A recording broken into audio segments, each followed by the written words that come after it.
Bonjour tout le monde.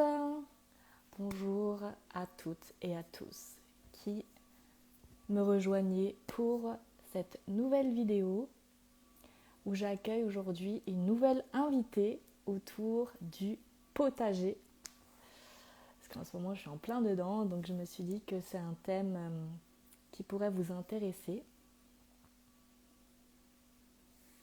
Et étant donné qu'on est dans une configuration de ville urbaine, donc il y a plein d'astuces et de conseils qu'on a à vous partager aujourd'hui avec mon invité qui vient d'arriver sur le live. Donc pour ceux et celles qui viennent d'arriver, est-ce que vous pouvez nous dire si vous m'entendez bien, si vous me voyez bien?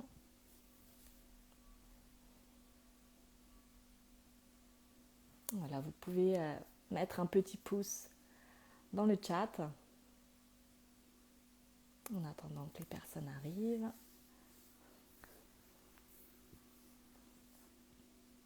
Donc Valérie, je te vois. Tu viens d'arriver et ok, donc on m'entend bien, super. Alors maintenant tu peux rejoindre le live avec moi.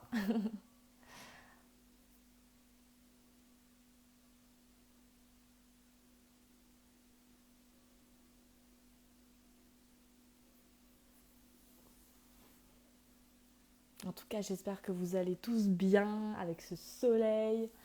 Là, j'ai un peu l'air dans la pénombre, mais c'est parce que j'ai fermé tous les volets pour garder de la fraîcheur.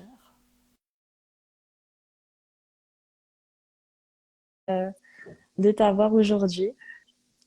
Merci, moi aussi, Merci d'avoir répondu à mon invitation. Et avec donc, plaisir. Et donc, ben, je te propose de commencer. On vous dit à tous bienvenue pour ceux et celles qui nous rejoignent. La vidéo commence. Donc, j'ai envie ben, voilà, de te laisser te présenter pour ceux et celles qui ne te connaissent pas. Qui es-tu? Que fais-tu dans la vie? D'accord, donc je suis Valérie et j'habite en région parisienne. Euh, que dire de plus que bon, je travaille dans l'informatique, hein. Ça c'est mon métier, on va dire officiel, hein. Et puis à côté de ça, je suis mais profondément passionnée de jardinage. Ça fait plusieurs années que je jardine et c'est en fait c'est une passion qui est arrivée sans même que entre guillemets, que je m'en rende compte, hein. J'ai toujours été attirée par les plantes, par la nature, etc. Mhm, Mais j'ai eu différentes passions, notamment le sport et différents types de sports, mais aussi la randonnée, la natation. Donc voilà, j'ai fait énormément de choses. Et en fait, au final, c'est le jardinage qui s'est imposé mhm. et je m'en suis rendu compte, bah, vraiment entre guillemets un jour par hasard, parce que à un moment donné j'ai fait le point et je me suis rendu compte que je passais beaucoup de temps à jardiner. Mhm. Je me suis dit que bah, finalement c'était peut-être qu'il fallait suivre ça et que c'était bah, certainement ce dont j'avais le plus besoin et qui me faisait le plus de bien. Et progressivement, voilà, le jardinage a pris le dessus sur toutes mes activités sportives. Mhm. Voilà. Ouais, c'est vrai que le rapport à la terre, c'est vraiment quelque chose, d'autant plus que quand on est tout le temps devant l'ordinateur. Oui. Moi, je te comprends. On a trop besoin d'un équilibre Oui. entre ouais, la technologie et la terre, quelque chose de plus concret. Ça fait vraiment du bien. Alors, ben moi, pour ceux qui et celles qui ne me connaissent pas, je suis Effie, donc j'habite en Alsace et je suis en fait l'auteur du blog de maman0déchet.com où en fait je partage mes petits conseils et astuces autour de ma transition écologique. Donc, on y va à petits pas avec beaucoup de fun et d'envie, de bonheur, de plaisir. C'est ça qui compte hein, quand on fait quelque chose dans l'écologie aussi.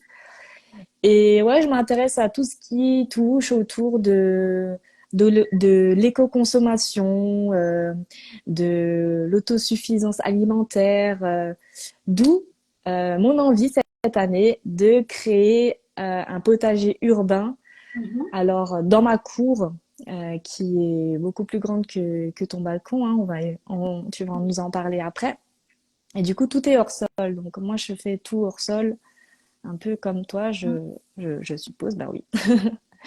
Et donc, c'est pour ça que j'avais envie d'interviewer une personne, voilà, qui était vraiment dans l'extrême. Et toi, tu es complètement en ville, en plus sur un balcon de 4 mètres carrés. Oui. C'est bien ça. Donc, on est vraiment dans un tout petit espace. Et donc, quand j'ai découvert ton compte et ce que tu faisais, j'ai trouvé ça très inspirant et je me suis dit, waouh, le défi aussi des villes, c'est être résiliente et aussi comment apporter de la verdure et aussi comment apprendre petit à petit à se nourrir, même en ville. Et tu es l'exemple parfait que cela est possible.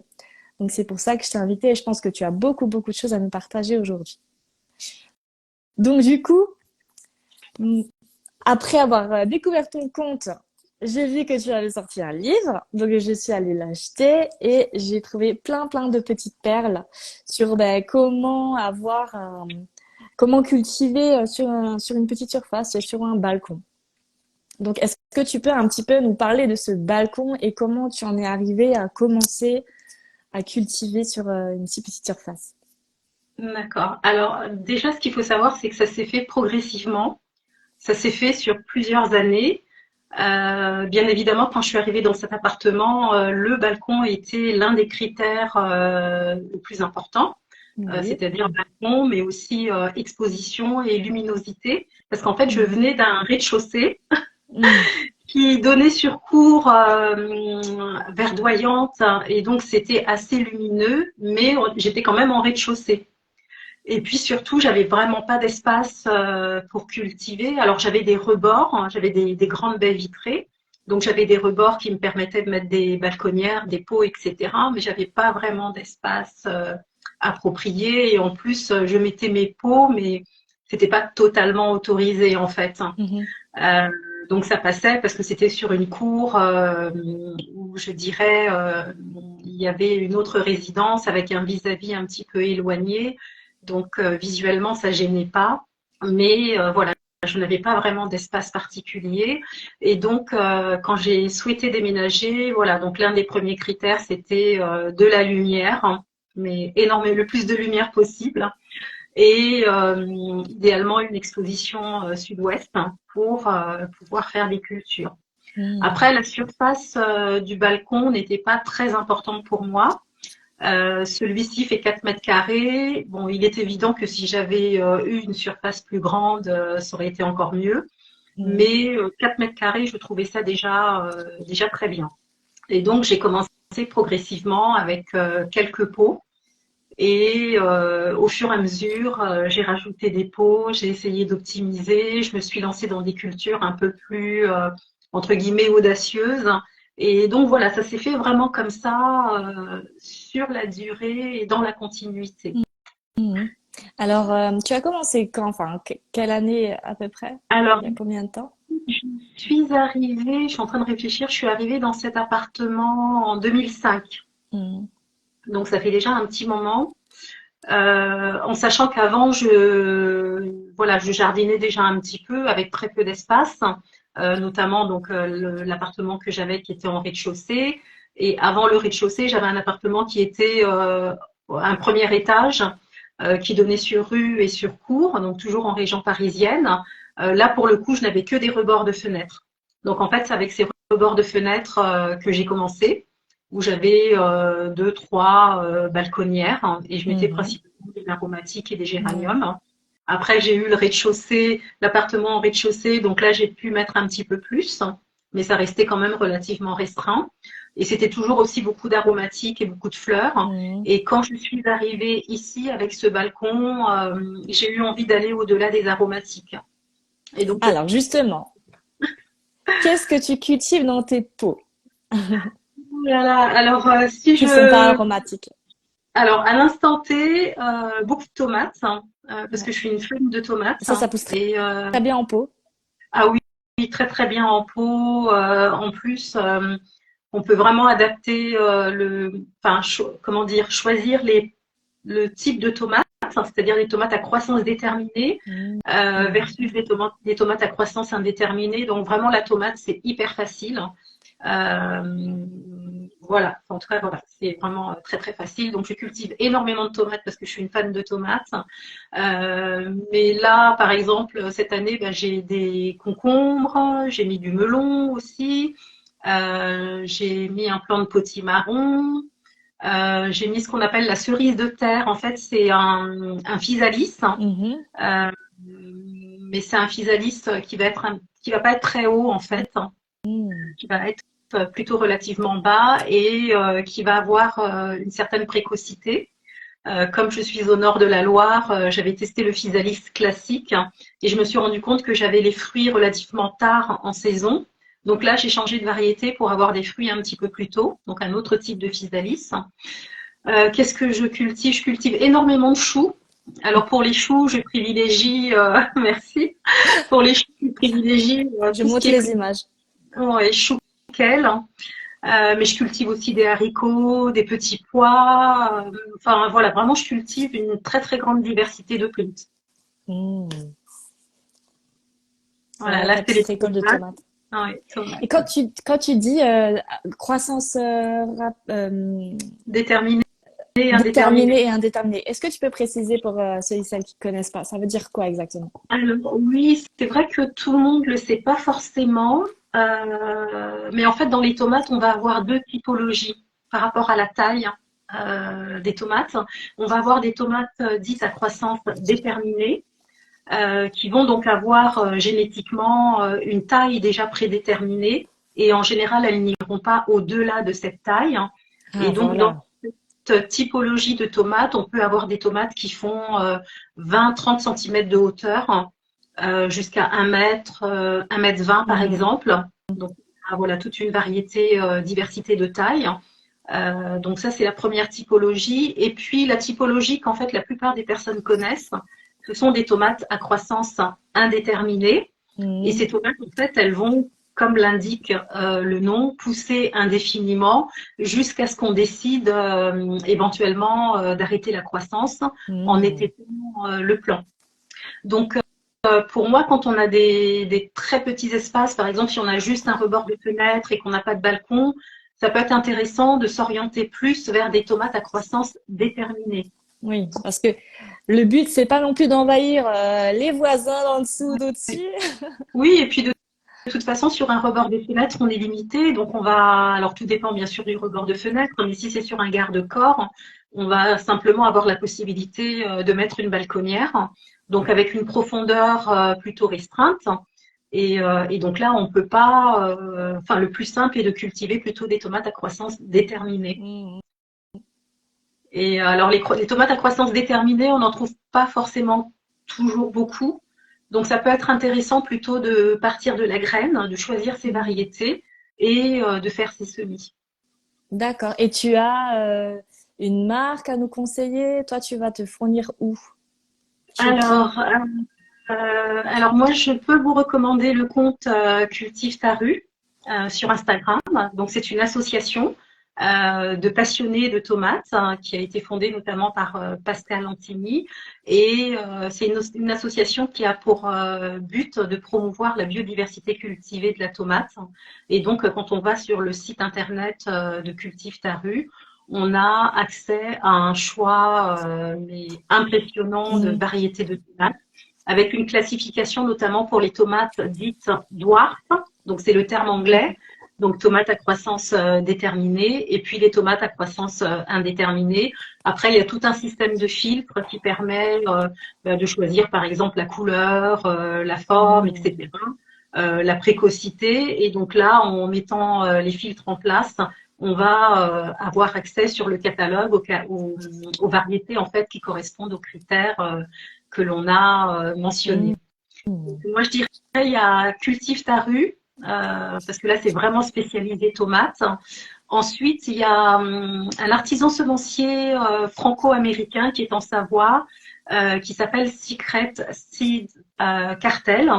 Donc, il y a aussi un compte Instagram et un site internet. Mhm. Et là, c'est un artisan semencier qui est très intéressant aussi parce qu'il propose différentes variétés de tomates à croissance déterminée, mais aussi indéterminée.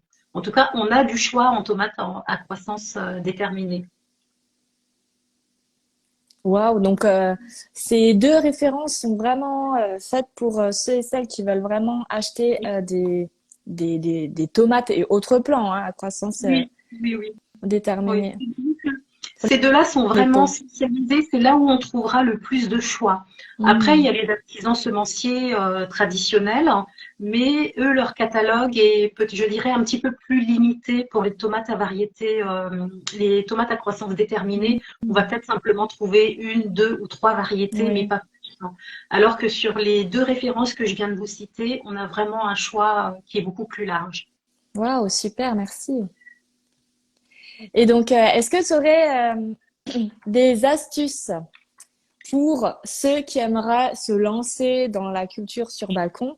Qu'est-ce que tu aimerais leur dire pour se lancer, des astuces, je sais pas, au niveau des outils, au niveau des variétés, Alors, au niveau de... déjà, je dirais, si vous avez envie de vous lancer, il faut vraiment vous lancer. Il ne faut pas procrastiner et vous dire, je ferai ça à un autre moment. Si vraiment ça vous plaît, lancez-vous. Après, il faut être conscient qu'il y a des choses qui marchent, il y a des choses qui marchent moins, mais ça fait partie du jardinage et même de toute expérience de toute façon dans la vie. Donc, moi, je vous encourage fortement à vous lancer à votre rythme, à votre échelle. Ça peut être juste comme ce que j'ai fait moi au départ, c'est-à-dire commencer avec deux, trois cultures et puis petit à petit en rajouter. Voilà, je dirais que vraiment, faut y aller tranquillement et progressivement. Choisir des contenants. Alors peut-être avant les contenants, je dirais bien s'assurer de son exposition parce que Mhm. c'est elle qui va déterminer le type de plante que l'on pourra cultiver. Donc sur une expo ensoleillée du type sud-sud-ouest, on a une grande diversité de plantes que l'on peut cultiver, hein, plantes potagères, aromatiques et florales. Sur une expo nord, on sera un petit peu plus limité parce qu'on aura une durée d'ensoleillement plus restreinte.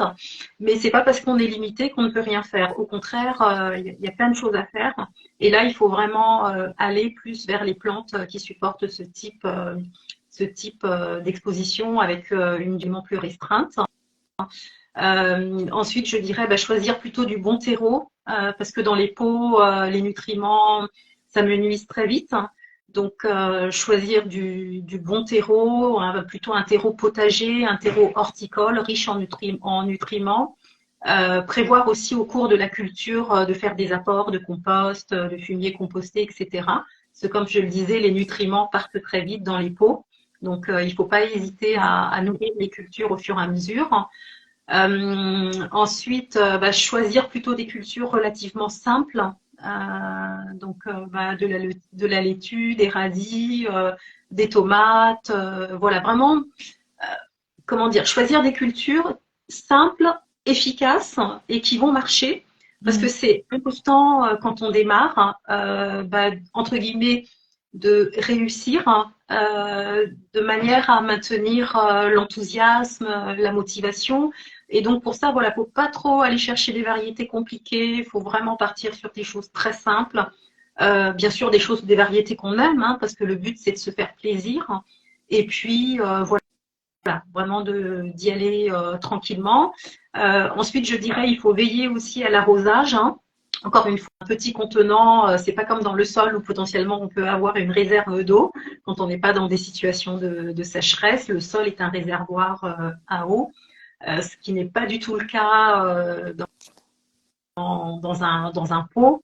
Donc voilà, veiller à l'arrosage, hésiter à pailler pour éviter l'évaporation de l'eau, mettre des oyas éventuellement parce qu'on a des étés de plus en plus chauds. Mhm. Et voilà, mais je dirais il vaut mieux partir sur peut-être très peu de cultures, mais vraiment bien s'en occuper, bien les soigner et se faire plaisir, hein, plutôt que se lancer dans énormément de cultures avec des variétés compliquées, peu communes, et là finalement être débordé. Waouh, merci pour ces astuces. Je suis en train de lire en même temps ton sommaire parce que j'ai trouvé qu'il était très complet ton livre. Et c'est vrai que tu parles de tout ce que tu viens de nous dire dans le livre. Moi, ce que j'ai beaucoup aimé, puisque du coup, moi, je suis très sensible au zéro déchet, c'est la partie justement des contenants, des outils, pardon, même des contenants qui font partie, voilà, de. Alors là, tu as la page, la petite trousse de comment est-ce que tu peux, avec peu de choses, est-ce que tu peux trouver autour de toi et même de manière gratuite, commencer à semer et à cultiver tes plants. Donc, moi, ce que j'ai beaucoup aimé, c'est les outils à remplacer, comme la pelle, la griffe à main, et comment est-ce que tu peux, avec des objets du quotidien, des objets détournés, comme voilà la fourchette, pouvoir simplement jardiner, parce que c'est vrai que le jardinage, on pense qu'il y a aussi beaucoup d'outils, mais en fait non. Est-ce que tu peux nous parler un petit peu de comment est-ce que toi tu as commencé et des outils, de tes outils phares que tu as eu pour, je sais pas moi, gratuit ou que tu as chiné? Oui, alors en fait, effectivement, moi je trouve qu'on peut jardiner avec très peu de choses et qu'on peut détourner énormément d'objets pour les transformer en fait en outils de jardinage. Et en fait, moi, c'est vrai que j'ai commencé ça, comme je l'explique dans mon livre. Par exemple, pour une pelle à main, bah, je vais prendre une petite cuillère, enfin pas une petite, mais plutôt une grande cuillère. Si c'est pour remplir un pot, voilà, ça peut très bien marcher. Une fourchette qui permet de gratter, par exemple, la surface du sol ou comment dire, de prélever les plants quand on a fait des plants en godet. Ça m'est arrivé aussi de détourner en fait, des seaux qu'on trouve chez les traiteurs. Mhm. Les traiteurs, des fois, achètent des aliments en grosse quantité, donc c'est livré dans des seaux relativement grands. Et bien voilà, ça m'est déjà arrivé de récupérer les seaux, de percer des trous pour faciliter le drainage et de m'en servir comme. Ça m'est déjà arrivé aussi de réutiliser un sac de terreau en guise de contenant de culture, par exemple pour cultiver les pommes de terre. Après, je fais Mmh. énormément tout ce qui est encombrant dans ma ville. Et aux encombrants, j'ai trouvé mais vraiment des merveilles, des pots, et y compris des Mmh. très très beaux pots en terre cuite qui coûtent une Waouh. fortune. Ouais. J'ai trouvé à deux reprises, j'ai trouvé des arrosoirs, j'ai trouvé des tuteurs. Donc voilà, surtout en ville, faut vraiment pas hésiter à regarder les encombrants parce qu'il y a énormément de choses. Après, il y a tout ce qui est recyclerie aussi, Mhm. où on va trouver pareil du matériel de jardinage, des pots, du petit outillage. Et après, voilà, moi, je fais partie aussi d'un CEL, donc système d'échange local, où il m'est déjà arrivé aussi de récupérer à plusieurs reprises du compost. Donc simplement en passant une annonce dans la communauté du sel. Et bah, il y a toujours une personne en fait qui a ce dont on cherche, et notamment du compost. Donc voilà, c'est vraiment très facile voilà, en faisant jouer tous ces leviers. C'est très facile d'avoir accès en fait à du matériel de Mhm. jardinage gratuitement ou à vraiment bas, Ouais, c'est bas vrai. coût. Donc voilà, faut pas hésiter. Ouais, c'est vrai, je suis totalement d'accord. Enfin, quand tu habites en ville, ça regorge vraiment de. Enfin, tu manques pas en fait d'outils pour jardiner pour pas cher. Pour terminer, je voulais savoir un peu par rapport à tes récoltes. Maintenant, aujourd'hui, euh, est-ce que tu as noté dans ton journal combien de kilos, enfin en termes de kilos, est-ce que tu as pu un peu quantifier tes récoltes? Où est-ce que Alors, tu en es? alors où j'en suis, j'ai pas toujours pris, j'ai pas toujours eu cette rigueur de noter. Je note partiellement. Il y a des fois je note, il y a des fois je note pas. Donc voilà, je suis un peu, comment dire, un peu dans la capacité de dire précisément quelles est les quantités que je récolte. Par contre, voilà, cette année, je m'attelle vraiment à tout noter, tout peser Mm. pour ben, donner une idée aussi de ce qu'on peut récolter. Après, voilà, moi, au fil des années, j'ai affiné aussi les que je cultive. Et Mhm. de plus en plus, étant sur une toute petite surface, je m'oriente vers des variétés ultra productives. Mhm. Si on prend l'exemple des tomates, on a une catégorie dans les variétés de tomates dites multiflora. Donc Mhm. multiflora, ben, de multiples fleurs. Ouais. Et donc, ce sont des variétés qui sont vraiment très productives. Et de plus en plus, je m'oriente en fait pour compenser la petitesse de mon Oui. balcon. Je m'oriente plus vers des variétés très productives, notamment pour Mhm. les tomates ou autres. Hein, mais voilà comment je gère un petit peu. Bon là, récemment j'ai fait une petite récolte 13, j'en avais pour 226 grammes, donc une belle, un beau bol pour un dessert. Mhm. Donc voilà, progressivement je pèse. Alors il y a bien sûr des cultures que j'ai davantage envie de peser, hein, comme les fraises, les tomates. Après honnêtement quand je récolte des choux ou des blettes, je sais pas, je pense pas Mhm. toujours forcément à les peser. Mhm. Ouais, c'était pour donner une idée un petit peu parce que moi j'avais commencé et puis c'est vrai ce petit bol de 200 grammes de fraises, il est tout petit mais qu'est-ce qu'on le savoure. Je sais pas pour toi, c'est Exact. vraiment une Oui, oui, oui. satisfaction. Mm. Ouais, non, c'est vrai qu'il faut vraiment avoir cette rigueur et donc là je me suis dit bon, il faut quand même que j'arrive à avoir cette rigueur de noter systématiquement toutes mes récoltes hein, parce que ça permet de donner un éclairage en fait pour les Oui. personnes qui veulent se lancer et se dire voilà qu'est-ce qu'on peut récolter. Alors bien sûr, ça va dépendre de plusieurs facteurs, hein, ça va dépendre de la surface dont on dispose, ça va dépendre aussi des variétés que l'on cultive. Ça va dépendre des conditions de météo. En fait, il y a énormément de critères qui font que des cultures sont réussies ou pas. Mais bon, voilà, je trouve que c'est important de s'orienter vers ce type, cette rigueur, de manière à Mhm. pouvoir donner un éclairage aux personnes qui ont envie de se lancer. Oui, tout à fait. Ben, merci encore Valérie pour cette dernière astuce. En tout cas, moi de mon côté, je ne peux que vous encourager à aller vous procurer le livre de Valérie, hein, Mon balcon nourricier en permaculture, aux éditions Ulmer. Donc allez-y, elle vous donne plein d'astuces, ben, beaucoup plus développées que ce qu'on vient de voir dans cette vidéo. Mais en tout cas, j'espère que ça vous aura donné envie d'aller le lire pour approfondir et vous lancer dans un potager. J'espère aussi, en fait, il est vraiment simple, très accessible, assez structuré, donc on arrive à s'y retrouver et à suivre au fil des saisons. Mm, mm. Tout à fait. Ben écoute, Valérie, je te remercie encore beaucoup d'avoir pris ton temps pour cette interview. Et ben je te souhaite bonne récolte et encore bonne dégustation de tes tomates et de tous tes autres légumes. Je te souhaite l'abondance. Merci beaucoup, Effie. Très belle Et journée. mer- merci et merci à tous d'avoir suivi la vidéo. À très bientôt. Merci. Au revoir. Au revoir.